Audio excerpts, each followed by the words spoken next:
সুপ্রভাত সকলকে। সবাই ভালো আছে তো? আমিও খুব ভালো আছি। আচ্ছা, তোমাদের মধ্যে কার কার বাড়ি আমাকে বলো তো গ্রামের মধ্যে বটে? কার? আকাশ, তোমার বাড়ি কোথায়? গ্রামে? কোন গ্রামে গো? কোথায়?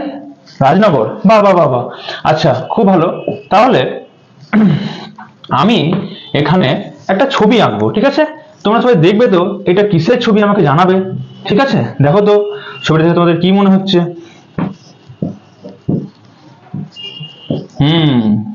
দেখো, আর সাথে সাথে গুনতে থাকো তো এখানে কতগুলো ঘর রয়েছে, আমাকে গুনে বলবে, ঠিক আছে?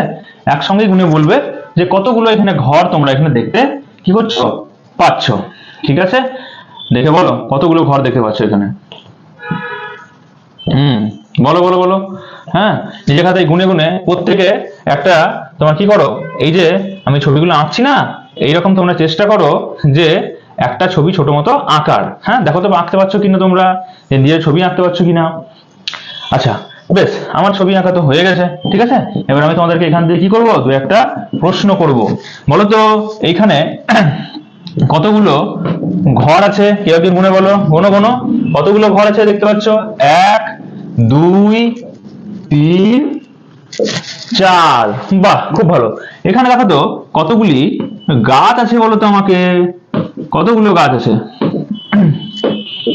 একটি এবং দুটি।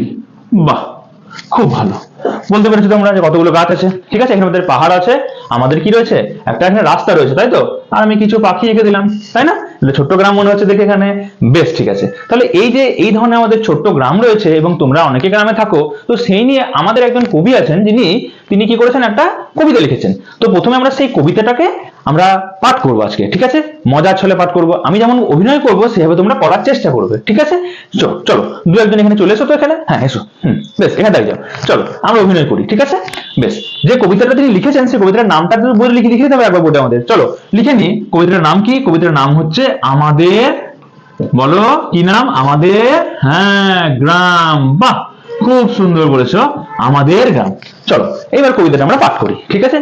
ছোট গায়ে ছোট ছোট ঘর, থাকি সেথা মিলেমিশে কেহ নাহি পর, পাড়ার সকল ছেলে মোরা ভাই ভাই, একসাথে খেলি আর পাঠশালায় যাই, হিংসা ও মারামারি কভু নাহি করি, পিতামাতা গুরুজনে সদা মোরা ডরি। ভালো লাগলো তোমাদের এটা? বাহ। তাহলে এই যে আমরা পড়লাম, এই কবিতাটাকে লিখেছেন জানো? লিখেছেন বাংলাদেশের একজন কবি, তার নাম কি বলতো? বন্দে আলী মিয়া। মনে থাকবে কি নাম বললাম? বন্দে আলী মিয়া। দেখো কবিতাটাতে কবি কি বলেছেন, আমাদের ছোট গায়ে, দেখো এখানে ছোট গ্রামের ছবি এঁকেছি আমি। আচ্ছা, গায়ে মানে কি গো? গায়ে মানে কি? গায়ে মানে হচ্ছে গ্রামে। আচ্ছা, যে গ্রাম কথাটা বলছি এটার ইংরেজি কেউ জানো? আমি বলে দিচ্ছি, দেখো আমার সাথে বলো, বলো V I L L A G E, village. Village মানে কি? গ্রাম। তাহলে কবি এখানে বলছেন আমাদের ছোট গ্রামে ছোট ছোট ঘর আছে, তাই তো? এবং সেখানে আমরা হিংসা মারামারি করি না, সবাই একসাথে খেলাধুলা করি এবং সবাই একসাথেই থাকি, ঠিক আছে? এখানে আরেকটা কথা আছে, মোড়া। মোড়া মানে কি বলতো? না না, বসার মোড়া নয়। এই মোড়া মানে কি? মোড়া মানে হচ্ছে আমরা। মনে থাকবে কি বললাম? আমরা।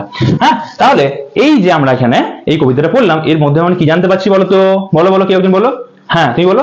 হ্যাঁ, আমরা জানতে পারছি গ্রাম কি হয়, প্রকৃতির একটি স্নিগ্ধ প্রাকৃতিক কোমল পরিবেশ হয়, নির্মল পরিবেশ।